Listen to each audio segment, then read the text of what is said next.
So yan mga ka-idol, meron tayong i-repair to mga ka-viewers. Isa itong Camel na stand pan. So ang brand ng problema nito gumagana pero mahina daw sabi ng may-ari. So try natin sa salpak. Yan, nakasalpak na. Ayun, gumana siya pero mahina. Yan Yan, napigilan ko. Yan po ay naka number 2 na yan number 2. Napipigilan siya mga ka-viewers.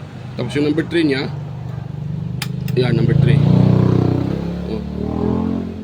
Wala nang number 3. Number 2 mayroon, malakas. Number 1, naku, sana hindi motor problema nito mga ka-viewers. Sayang ito.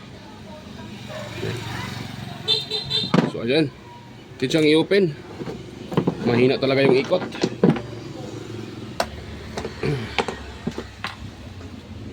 Bakit ito ay mahina?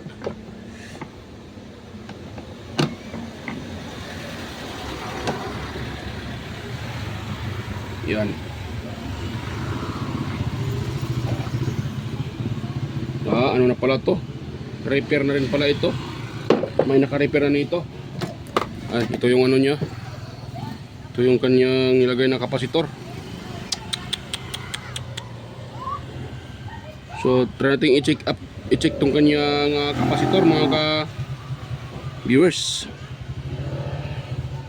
Yan.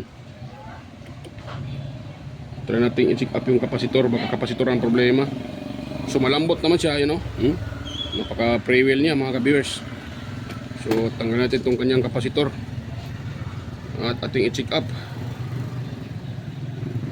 Pero kung sakaling sira ang kapasitor nito, kailangan ko pa rin itong i-open kasi tingnan ko kung buo pa ba yung kanyang bushing. Kahit malambot yan, hindi tayo magpakampante dyan. Baka naman ay may tama na yung bushing. Magbabackjob tayo dyan pag hindi natin palitan yung bushing, baka mayroon ng tama. Para walang backjob. Yan. So ito na yung kapasitor niya mga ka-viewers. Ito. Yan. Ito yung kanyang kapasitor. So kuha lang tayo ng sister. At tigas natin yan. Yun. Tapos pailawan natin yung ilaw. Yun. Ngayon, itetest natin yung kapasitor. Set natin sa capacitance. Yan. Capacitance test. Tapos dito. Yan. Kaya pala mga ka-viewers, ayan 304 nanofarad. Kaya pala ganun yung reaction. So yan 303 or 304. So napakababa. Hindi nga siya umabot ng 500, 400. So 300 nanofarad na lang. So palitan natin yan ng kapasitor na 2 microfarad. So meron ako dito Wait lang muna makapal yung winding. Tuyong ilagay natin dito mga ka-viewers. So kukunin ko muna yung kanyang kapasitor. Yan. Yun.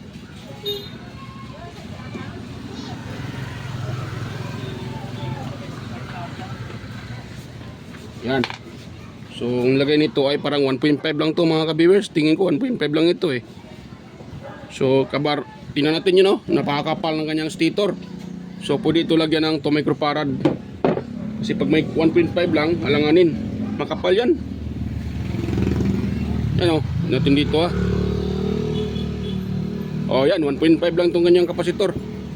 At hindi pa ito sa kanya. Yan, hindi nga. Dahil yung kanyang wire red at saka gray. Brown ba yan? Gray. Parang puti ata na nag-iba na yung kulay. Yan, ito naman purong pula. So hindi talaga sa kanya itong kapasitor na inilagay. So dahil sira na yan, ito yung ipalit natin mga ka-viewers. Ito 2 microfarad ito. Ito ay bagong-bago to mga ka-viewers. Nga lang, nung ni-repair ko kanina na electric pan, hindi ko lang na-videohan. Pinalitan ko sana ng kapasitor. Ang problema, mahina pa rin. So motor na talaga. Nag-declare na ako na motor na ang problema. Sabihan ko na yung may-ari na wag lang ipa-repair dahil motor na yon. Ayaw na naman yung may-ari na maglagay ng motor. Sabi ko, ang gusto niya ay i-repair na yun. Sabi ko, hindi na yun pwede. Dahil mahina na, kahit bagong kapasitor. Bago naman yung, okay naman yung bushing. Walang gas-gas, walang kalog. At okay na din shafting. Nga lang, mahina. Kaya yun, hindi ko yun na-repair mga ka-viewers. So ngayon, gagawin natin dito, i-open ko muna ito mga ka-viewers bago natin palitan. Dahil i-check up natin yung ano, mas maganda na sigurado tayo. Check up natin yung kanyang bushing at saka shafting kung wala bang gas-gas. Para sigurado tayo.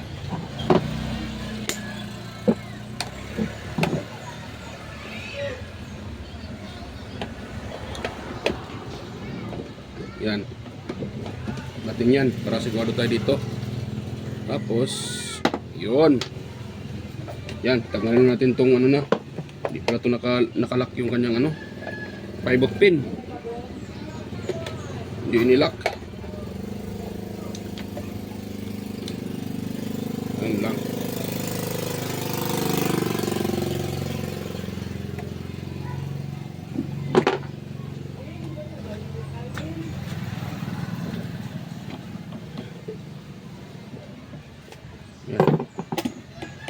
Yan, nalock na.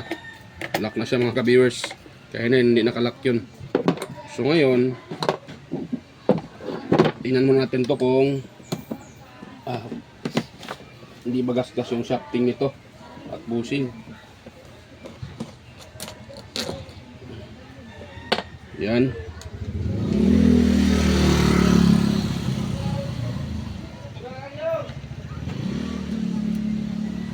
Sorry. Yan.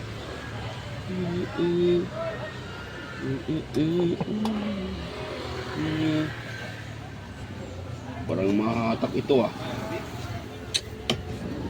lang. Tingnan ko mo dito. Hatakin ko dito. Napaka-iksi ng kanyang wire mga ka-viewers. Tapos ko na. Tanggalin ko na itong bali 4 na screw. Yan. So yan. Na-open ko na mga ka-viewers. Kaso yun o. Nakita nyo. Napaka ano na pala yung kanyang wire, napaka-iksi na. Yan o. So dito wala na siyang allowance. So paputulin lang natin to. At dugsungan natin to mga ka-viewers. Mga ano yan, paputulin ko muna dito.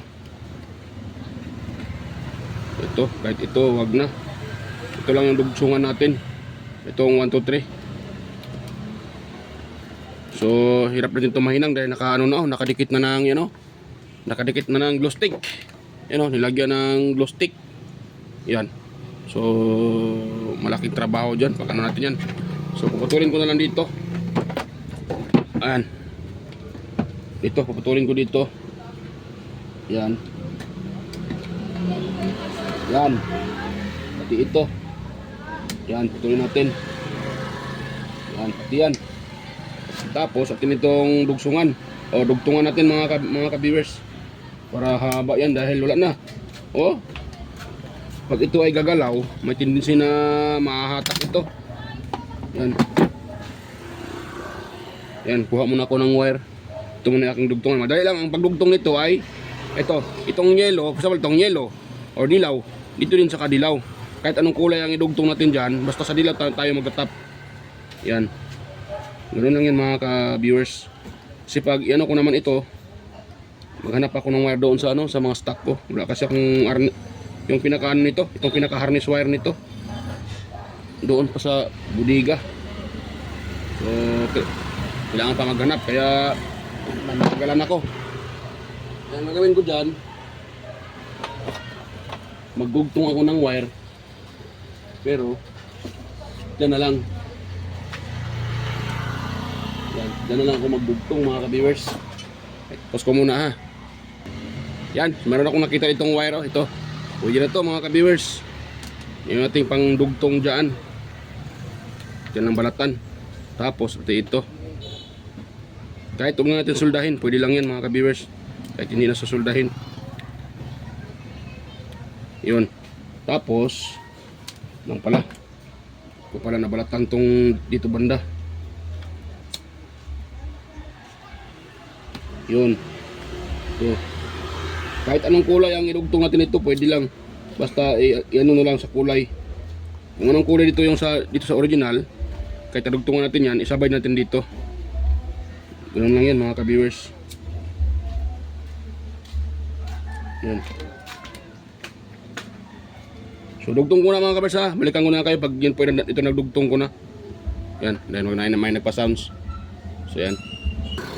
So yun mga ka-viewers, ito po ay nadugtungan ko na dito. Yan o. Mahaba na yung kanyang wire. So kahit hindi magkapareho yung kulay na idinugtong ko dito, okay lang yan. Basta kung saan yan yung connection niya, doon pa rin natin na i-connect. Ito naman green, green yan. So ito naman yung kadugtong niya, yung green o. Yan o. At blue naman yung aking dinugtong. Walang problema yan. Basta nasabay lang doon. Kahit nga sakaling nagkabaliktaran ito, ang okay lang naman, gagana naman ng electric fan. Nga lang, hindi nga akma sa number 1. Kung sakaling ang number 1 nalanggay sa number 3, so ganon, malakas yung naging number 3 yung number 1. Okay lang yun. Wag lang itong common, itong pinaka-common na to, wag lang yung mailagay natin dyan sa speed. Dahil pag ito inalagay sa speed, sigurado, sunog itong motor nito mga ka-viewers. Ayan. So okay na yan. So sa ulit ko muna ito, yan ang, di ba? Meron ng allowance sa liigan. Dahil nga hinabaan natin. Di ba? Hinabaan natin siya. Yan So okay na yan mga ka-viewers. Yan. So sa uli ko muna ito. Hindi ko na bibidyoan para hindi na haba video natin dahil isa uli naman itong cover. Tsaka yan, i-open ko rin yan. Pakita ko na pag na-open ko na dahil tingnan natin yan kung buo bang shafting at saka bushing. So yan. Stay tuned lang po mga ka-viewers. So yan, open ko na siya mga ka-viewers. Ang problema, meron din palang gas-gas tong sa unahan dito. Ayan meron siyang gas-gas. So kailangan ko nito magpalit ng bushing. Yan, at lilihain ko rin ito dahil meron ng gas-gas. So yan. Yan, pakita ko sa inyo ha. Yan tumatama na yung aking natatamaan ng aking kuko. So meron na siyang groove. So lilihain ko ito at magpalit ako nito ng bushing. So yan. Palitan ko ito ng bushing. Yung sa likuran, ayan napakakinis niya mga ka-viewers. Wala siyang gagasas-gasgas. Yung sa unahan lang mayroon. Itong dito. Yan, mayroon ng gasgas. Kaya kailangan natin ito magpalit ng bushing para walang back job at makaiwas tayo sa back job. So sa back job naman hindi naman maiwasan yan, pero mas maganda matagal masira para abot ng ilang buwan para sulit naman yung may-ari. Yan. So yan, papalitan ko muna ito pala ng bushing. Wait lang ha, problema may sounds pa rin sa kabila mga ka-viewers. Tayo nito, ano pa sounds at nag-stop yung sounds. Tingnan ba pag mag-sounds yun uli, masibak video ko nito. So yan, maganda tong niya, screw sa unahan, malapad yung ulo. Yan mga ka-viewers, mahaba tapos malapad yung ulo. Ito magandang screw.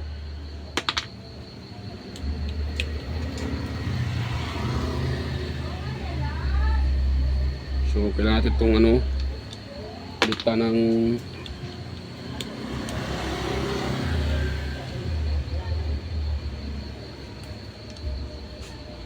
may sounds na naman mga ka-viewers.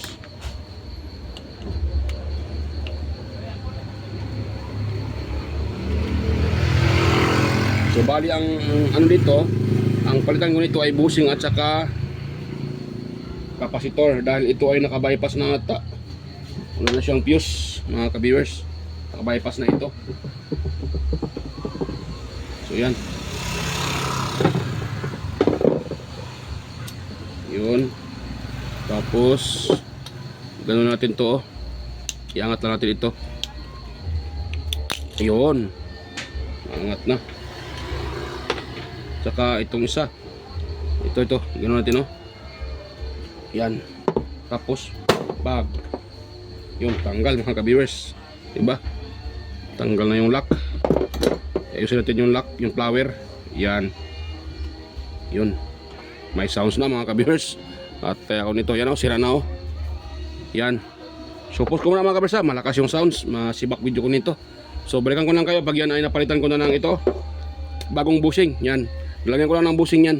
At balikan ko lang kayo pag napalitan ko na. Dahil malakas yung sounds. So yan mga ka-viewers, tapos ko na mapalitan ng bushing. At pasensya na hindi ko napakita dahil nga ay malakas yung sounds kanina. At hanggang ngayon mayroon pa sounds mga ka-viewers. Pero mas malakas kanina kaya hindi ko na lang pinakita para iwas masibak yung video natin doon sa sounds. Yan. So bago naman yan, nakita niyo naman yan, yan bago na yung bushing. At ito yung pinalitan natin. Yan. Tapos ito namang sa likuran ay nilagyan ko na rin ng nilagyan ko na rin ng oil. Ayan may oil na rin yan. So gawin natin dito ay ito, lilihain ko pala, nakalimutan ko. Lilihain ko pala ito sa unahan. Ayun, mayroon siyang gas-gas. So post ko muna mga ka-viewers. So yan. Tapos ko nang malihat tong kanyang shafting. Yan. Makinis na mga ka-viewers Yan Ayan, makinis siya, makinis. Yan, di ba? Makinis na. At meron siyang kunting groove pero naiusad ko na para sigurado na hindi tatamaan yan sa bushing. Malayo na yan sa dito lang banda yung bushing tatama. So yan, malayo na yan. Ito naman ay napakaano dito. So okay na yan. Ganahan natin to ng langis. Yan, so may may sounds. Kaya talaga tayo nito mga ka-viewers. Yan ko ba kung dinig nyo yung sounds. So yan natin tong kanyang bushing, shafting para ang rotor. Yan, ganun lang. Tapos natin ng oil, kulang ata ng oil dito. Yun, tambot na. Tapos itong symbol dito, bigyan natin dito, slapak natin. Yun. Yan. So tingnan natin kung okay ba yung pagka Ayan, okay naman. Tugmang-tugma mga ka-viewers. Yan. Hindi naman lihis yung kanyang level naman dito. Yan. Hindi pala kita. Buwang na. So kita nyo po yan diba? Sakto-sakto lang. So hindi naman lihis yung niya, rotor dito sa stator. Tumama naman yung dito banda. So okay na yan siya. So yan, try natin isaklob ito. Itong kanyang pinaka nito. Ayan pala, hindi ko lagyan ng oil. Ito ng oil. Kunting oil. Yan. Tapos ito. Yan. Ito sa likuran, nalagyan ko na rin ito ng oil mga ka-viewers. At dinagdagan ko ng foam dahil yung foam niya ay medyo tawag dyan, sira na yung foam niya, nalusaw na. So yan, natin hilain kung mayroon ba tayong makukuha allowance. Ayun, wala. Paktay tayo nito mga ka-viewers, walang allowance walang ka-allowance. So gagawin natin dito ay paano to, magbawas tayo dito dahil yun nga, wala siyang allowance mga ka-viewers. Saan tayo magbawas dito? Sa likuran na lang tayo magbawas. Yan, bawasan ko to dito dahil walang allowance. Yun, meron siyang isang washer. Ayan, tinanggal ko yung washer para mabawasan. Yan. Yan. Yun.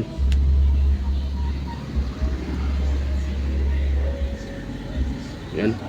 Parang to mataas tong kanyang Din lang itong bawasan. Delikado ito. Tama doon sa ito. Hindi kaya tong aking liit na so yung aking malaking cutter. Ayan, bawasan natin itong mga kabers dahil delikado ito, tatama doon sa ito sa windings. Kaya babawasan natin siya para hindi tatama dyan. Yun. Tapos dito. Lahat yan mga ka-bears, mabawasan natin. Yan. Para iwas disgrasya. Tama yan sa windings. Wala talaga. Matabla yung repair natin. Baka mag-back job. Yun. Yan. Suklog ko siya uli. Natin kung mayroon ng distance or may allowance na. Dahil pag walang distance, walang walang allowance yung shafting, walang gap, so, hindi pwede. Mas daling mag-init yung motor niyan. Dapat talaga may gap yan mga ka-viewers. Ayun. Ayun. Tapos natin hilain kung mayroon na ba siyang gap. Wala pa rin mga ka-viewers. Anong nangyari?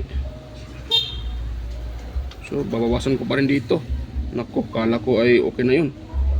Wala pa pala Uy, bakit to? Mali man itong ko. Mali ito pagkalagay ko. Kagbuwang na. Naging barok na. Baliktad yung mga ka-viewers. Dapat yan ay sa taas. Sa baba pala. Bakit to baliktad? Ano yun ay? Tapusipan ay. Yan. Baliktad tong mga ka-viewers Ganun pala yun.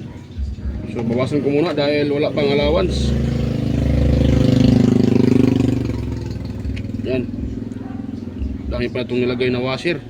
So yan. Kukunan ko ng isang washer. Yan Yan. May washer pa. Daming washer nilagay sa Yan, sa uli ko pala ito. Yun. Hirap talaga mga ka-viewers pag ganito ay modified ba. Pag minodified na ng unang nag-repair, so wala talaga. Kasi iba-iba naman talaga ang technique sa mga technician. So ikaw na nag-repair na pang ilan or ikaw yung pinakalas, medyo mahirapan ka. Bakit wala pang bakit walang kung may hila na allowance? Binawasan ko na ngayon. Wala pa rin mga ka-viewers Anong nangyari dito?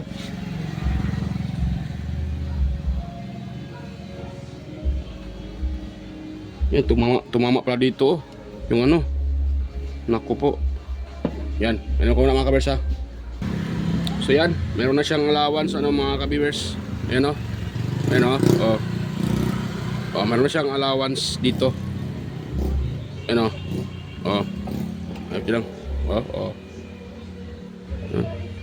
Meron siyang allowance mga ka-viewers. Yan, pwede na to, meron ng allowance. Meron ng allowance. So pwede na to siya. So sa uli ko muna itong niya mga ka-viewers, yung ganyang screw dito. Yung 4 na screw. Titest natin yan. So post ko muna. Sa uli ko yung 4 na screw. So yan mga ka-viewers, okay na. Assemble ko na at may bago na ang kapasitor yan. Yan mayroon na siyang kapasitor na bago. Yan, ito microfarad nilagay ko. Dahil itong nilagay ng unang nag-repair ay 1.5 lang. Tapos siguro ito ay parang bago o gamit na. Parang gamit na ito Hindi kasi ganito yung original na na yung nabili natin sa tindahan. Hindi ganito. Dito yung nakalagay na sulat. Ito nga ganito kasama to sa electric pan na nabili. Sa factory talaga itong kapasitor na to. So 1.5 lang, kaya bumaba na siya ng gusto. 400 plus na lang, mag 500 nanofarad. Ito na yung nilagay ko. So yan, kasi natin to mga ka-viewers at para matapos na tayo dito dahil kanina pa ito. Yan, yan, tapos number 1 natin. Yan. So yan mga ka-viewers Ayun. Diba? Hindi siya mapigilan, malakas. Yan, ganun natin. Dahil parang lumaragitik. Yan. Gawa naman yung screw niya. Gawa naman ako. Ayan, pakita ito nag-screw. So yan, okay na mga ka-viewers. Gumana na siya Ayan diba? Nagana na. Naikot na. Hindi ko na nilagay yung dahil gabi na. At yan. So yun. Okay siya. That's number 3. Yun. Number 3. Ayun. Tapos, yan. Yan o. Yan, uminto na. So, okay na mga ka-viewers. Hanggang dito lang po. At nga pala, shout out sa inyong lahat. Sa mga silent viewers, organic viewers. Ayan. At sa mga sumusuporta, palagi nanonood sa aking upload, sa mga kapwa ko content creator, kapwa mga tech lovers, mga mga tech, yan, mga kapwa tech, yan, shout out sa inyong lahat, sa aking mga kasamahan sa shout out sa inyo, mga kaibigan sa YT, shout out yung lahat, at salamat sa inyong panonood at suporta, yan. At sa mga bago pa lang sa aking channel pala, huwag kalimutang mag-like, share, and pakisubscribe na rin at huwag kalimutang i-share yung ating video para makatulong tayo sa mga gustong mag-DIY. Yan, next na tayo mag-shoutout mga ka-viewers. Yan, salamat sa panonood at God bless us all po. Yan, bye-bye po mga ka-viewers.